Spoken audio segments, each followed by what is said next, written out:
Test 1.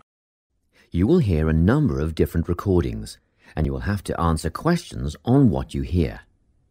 There will be time for you to read the instructions and questions, and you will have a chance to check your work.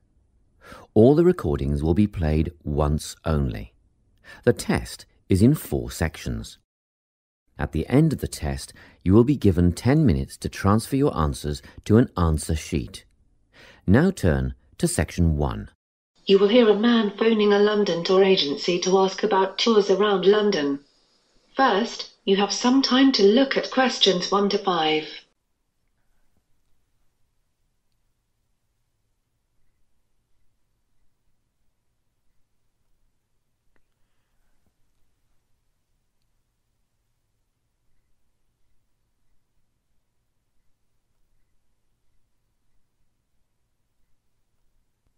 Now listen and answer questions 1 to 5.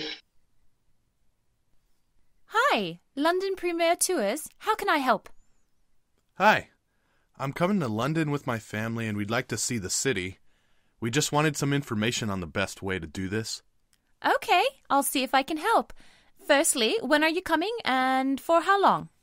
Let me see. We're leaving the U.S. at the end of June.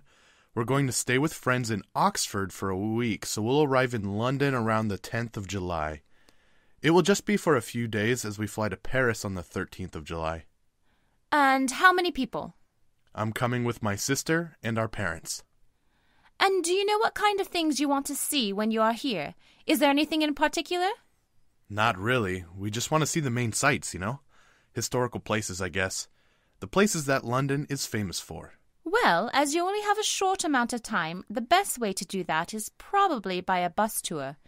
The tour costs £29 for adults and £14 for children for the day. What time does it start? Well, basically the ticket is valid for the whole day. The first bus is at 7 a.m., but buses depart every 20 minutes throughout the day up until 4 p.m. 6 p.m. It's summer now, so the buses run later. So you can start and finish whenever you want within those times. So do you have to stay on the same bus the whole time? No. It's a hop-on, hop-off service, so you can get off at whichever stop you like. You can then stay there as long as you like and then get back on another bus when it arrives. Oh, okay. I see what you mean. Before you hear the rest of the conversation, you have some time to look at questions 6 to 10.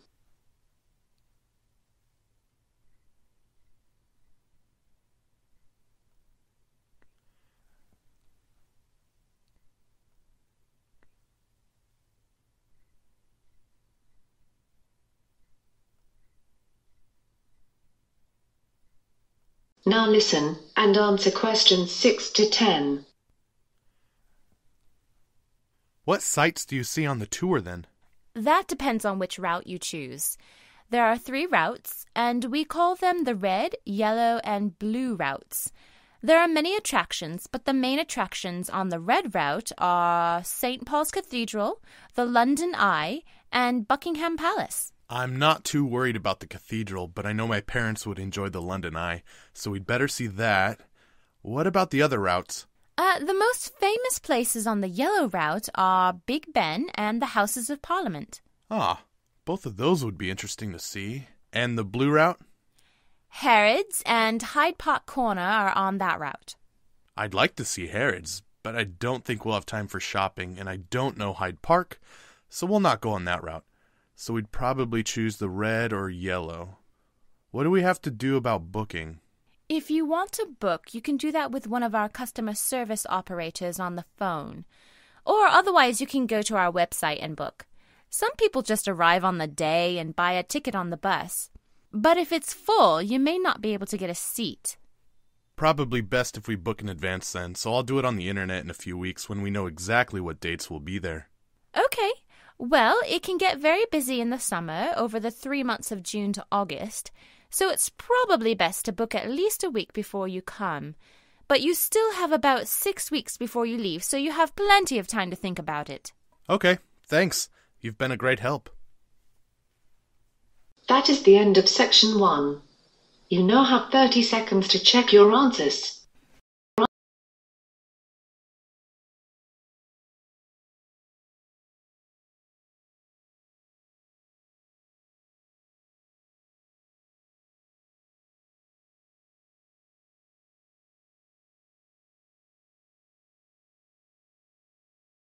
You are going to hear a talk about pandas. First, you have some time to look at questions 11 to 14.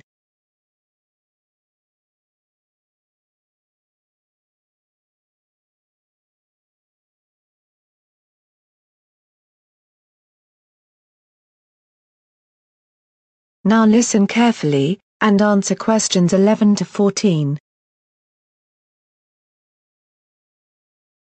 Okay, I'm here today to talk to you all about the panda. It is a species of bear that is under great threat from the damage that humans are doing to the places where they live. The panda is a peaceful animal that has a black and white coat and is loved around the world. It is a distinctive symbol of China, and the panda has also been the logo of the WWF, that's the Worldwide Fund for Nature, since it was set up in 1961. It is a member of the bear family. They live mainly in bamboo forests high in the mountains of western China. A panda's daily menu consists almost entirely of the leaves, stems and shoots of various bamboo plants. Bamboo contains very little nutritional value, so pandas must eat 12 to 38 kilograms every day to meet their energy needs. Newborn pandas are about the size of a stick of butter, so that is really small. But they can grow up to 330 pounds as adults. They are dependent on their mothers for the first few months of their lives. Panda cubs start to climb trees when they are only 6 months old, and as adults, the pandas make excellent climbers, despite their big weight. A panda's average life in the wild is 14 to 20 years, but a panda can live up to 30 years when they are looked after in places such as zoos.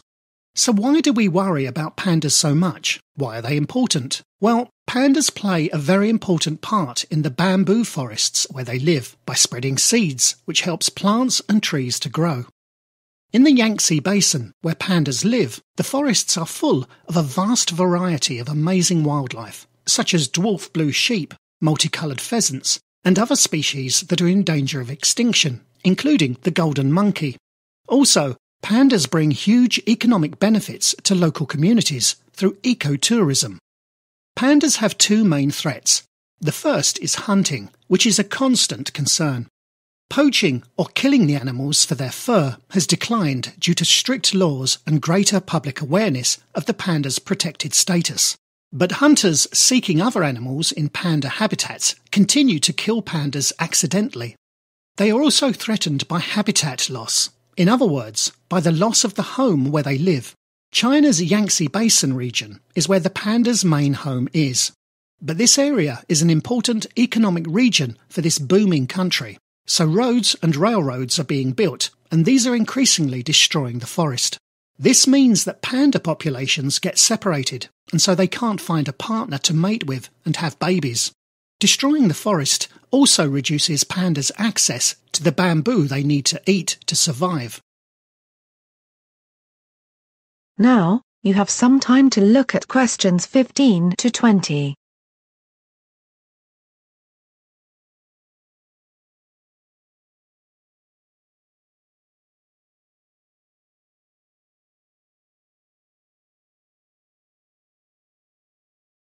Now listen carefully and answer questions 15 to 20. So what is being done to protect the panda? The Chinese government has established more than 50 panda reserves. Reserves are places in the wild where animals are protected. However, only around 61% of the country's panda population is protected by these reserves. The WWF is also playing a big part in protecting the panda. The idea for the WWF logo came from Chi Chi, a giant panda that had arrived at London Zoo in 1961, the same year WWF was created. The people who set up the WWF were aware of the need for a strong symbol that everybody around the world would recognise. They agreed that the big, furry animal with her cuddly, black-patched eyes would make an excellent logo. This has helped to encourage many people to help support the panda. Controversially, a well-known television presenter called Chris Packham, who has hosted programmes about animals for many years on British TV, said pandas might not be worth saving. He explained that pandas are extraordinarily expensive to keep going. We spend millions and millions of pounds on this one species, but much less on others. He argues that it would be better to take all this money we spend on pandas and look after other natural places such as rainforests around the world. He says we have to accept that some animals are stronger than others. The panda is a bear that eats a type of food that isn't very nutritious. It gets diseases easily, and it's very difficult to breed. He thinks that extinction is very much a part of life on Earth, and we're going to have to get used to it in the next few years because climate change is going to result in all sorts of animals disappearing. However, I don't agree with him. The panda is quite a weak animal, but this is not why it is going to die or become extinct. When he says that if you leave them be, they will die out, that's simply not true. The reason it is in danger is because of the damage that humans are doing to the forests that they live in. If we don't destroy this, then they will survive in the same way that they have for thousands of years. And also, the places where the pandas live should be protected anyway. The panda shares its home with the red panda, golden monkeys, and various birds that are found nowhere else in the world. The pandas' numbers are increasing in the wild, so I don't see them dying out. Okay, I hope you've enjoyed my short talk on pandas. Are there any questions? You now have 30 seconds to check your answers.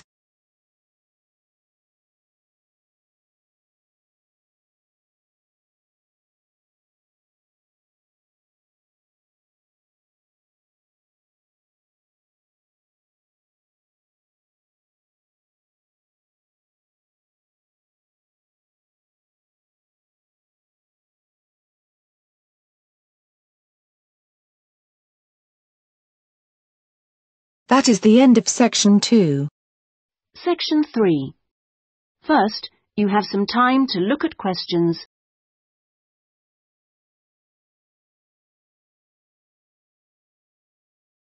Hi. Okay, so you're John and Sarah, I'm Neil, and you're having some problems with a project you're doing on the marketing module of the Business Studies course. Is that right? Yes, it's the one where we have to read the case studies of 6 businesses and assess their marketing and identify the main problems each one had. So what exactly is the problem? Well, we've been doing quite a lot of reading for it. Some of the readings we've looked at are quite difficult, but we still understand them, and they're interesting, so that's okay. It's taking a lot longer than we thought, though, so we're wondering if we can have an extension. We have a lot of other assignments too. Well, extensions can be granted. However, it sounds like you're having issues with the planning of your time. Neither of you are sick or have had an accident, which are the only reasons that extensions are usually granted. The university's scheduling of deadline dates is organised so you can complete things on time. Okay, we understand. We thought that would probably be the case. Well, let's see how you're doing with it. So you were given readings on 6 different companies. You needed to examine the main weaknesses of each company with regard to their marketing strategy. What did you find out about each company? Let's start with Stax Stationery. They were very experienced in marketing, as they have been in the stationery market for such a long time. Their profits have generally tended to increase continuously for many years. However, they had issues with their staff, because they felt that too much money was being spent on marketing, but their wages did not increase for such a long time. Princeton Windows were quite successful initially, as their marketing led to an increase in sales of 50%. However, this decreased again after a few months, so it just led to profits for a short time. They need to think about how they can sustain any increase in profit for longer periods. MK Cars focused on the wrong thing, because they didn't really understand who their target market was. Most of their buyers of cars are young people, but they advertised in newspapers that older people usually read. It would have been better to go for magazines popular with the younger generation. You must learn everything you can about who you are selling to. Lakeside Golf was probably the most successful of the 6 companies. They managed to generate a long-term increase in membership over a 3-year period. The only real issue they had was that they weren't ready for the increase in numbers of people coming to play golf, so some people started to complain about the service there. Bryson's Meats seemed to be a bit of a disaster really all round. They actually saw a drop in their numbers of buyers, though it seems fairly sure that this was related to other problems outside of the company, rather than their marketing. There was a scare about meat during the period we are studying, and that meant that people bought less, so it may not actually be the company's fault. Mojo's Music Shop, which sells CDs and DVDs, did pretty well. Their sales have been continuously increasing, and this is very good as they are in a very difficult market. A lot of people aren't buying music from shops anymore as they download it instead, so to keep going in that situation shows that they had a very successful marketing campaign. They will have to work hard on this though, due to the number of websites online providing the same service.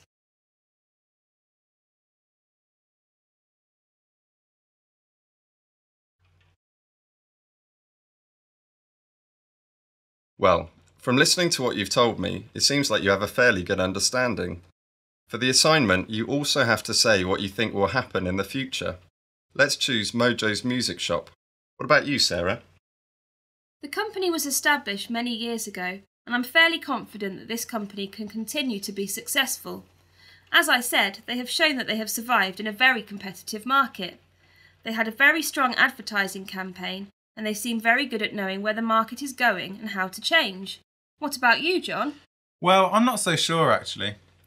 There are just so few music shops that manage to survive these days.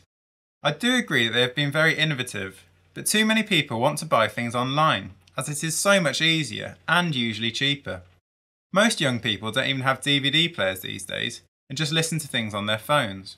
So I think eventually they will cease operating like most others. That's two very different opinions. It's been said that they have a very good management team, but I'm not sure I agree with that, as they're a bit inexperienced. I would disagree with you, Sarah, and say actually that their advertising campaign, although good, needs to be improved and more original in order to keep sales high. As John says, it's such a competitive market, they need to do everything they can. That is the end of section 3. You now have half a minute to check your answers.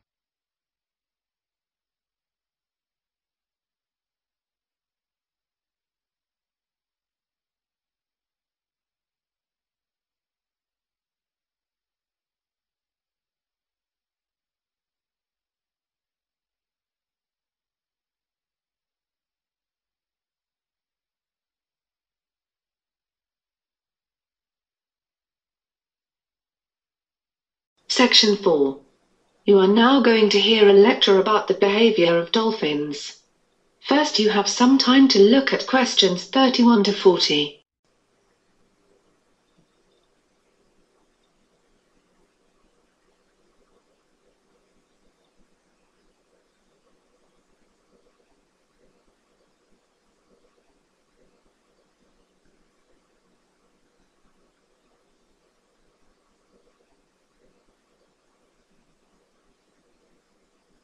Now listen and answer questions 31 to 40. Okay, today's lecture is about the behavior of dolphins. Dolphins are mammals closely related to whales and porpoises. There are almost 40 species of dolphin, and they vary in size from 1.2 meters and 90 pounds up to 9.5 meters and 10 tons. They are found worldwide, mostly in shallower seas of the continental shelves, and they are carnivores, eating mostly fish and squid. Dolphins are highly social animals, often living in pods of up to a dozen individuals, though pod sizes and structures vary greatly between species and locations. In places with a high abundance of food, pods can merge temporarily, forming a superpod, which groupings may exceed 1,000 dolphins. Membership in pods is not rigid, with interchange being common. Dolphins can, however, establish strong social bonds. They will stay with injured or ill individuals, even helping them to breathe and bringing them to the surface if needed. This altruism does not appear to be limited to their own species. A male dolphin called Moko in New Zealand was observed guiding a female pygmy sperm whale together with her calf out of shallow water where they had been stranded several times. Dolphins have also been seen protecting swimmers from sharks by swimming circles around the swimmers or charging the sharks to make them leave. Dolphins also display culture, something long believed to be unique to humans and possibly other primate species. In May 2005, a discovery in Australia found Indo-Pacific bottlenose dolphins teaching their young to use tools. They cover their snouts with sponges to protect them while foraging for food. This knowledge is mostly transferred by mothers to daughters, unlike primates, where knowledge is generally passed on to both sexes. Using sponges as mouth protection is a learned behavior. Another learned behavior was discovered among river dolphins in Brazil, where some male dolphins use weeds and sticks as part of a sexual display. Dolphins may also engage in acts of aggression towards each other. The older a male dolphin is, the more likely his body is to be covered with bite scars. Male dolphins engage in acts of aggression apparently for the same reasons as humans, that is, disputes between companions and competition for females. Acts of aggression can become so intense that targeted dolphins sometimes go into exile after losing a fight. Male bottlenose dolphins have also been known to engage in infanticide, which is the killing of their young. Dolphins have also been known to kill porpoises for reasons which are not fully understood, as porpoises generally do not share the same diet as dolphins and are therefore not competitors for food supplies. The main food of dolphins is fish and squid, and various methods of feeding exist among and within species, some apparently exclusive to a single population. One common feeding method is herding, where a pod squeezes a school of fish into a small volume known as a bait ball. Individual members then take turns plowing through the ball, feeding on the stunned fish. Corralling is a method where dolphins chase fish into shallow water to catch them more easily. Orcas and bottlenose dolphins have also been known to drive their prey onto a beach to feed on it, a behavior known as beach or strand feeding. Some species also whack fish with their flukes, stunning them and sometimes knocking them out of the water. When it comes to playful behavior, dolphins show various types, often including objects, self-made bubble rings, other dolphins, or other animals. When playing with objects or small animals, common behavior includes carrying the object or animal along using various parts of the body, passing it along to other members of the group, or taking it from another member or throwing it out of the water. Dolphins have also been observed harassing animals in other ways, for example, by dragging birds underwater without showing any intent to eat them. Playful behavior that involves other animal species with active participation of the other animal can also be observed.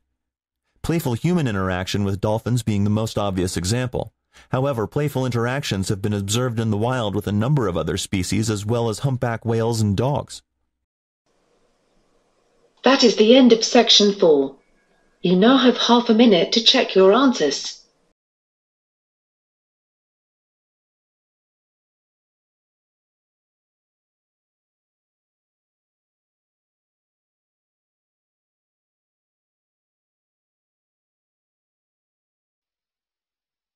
That is the end of the listening test.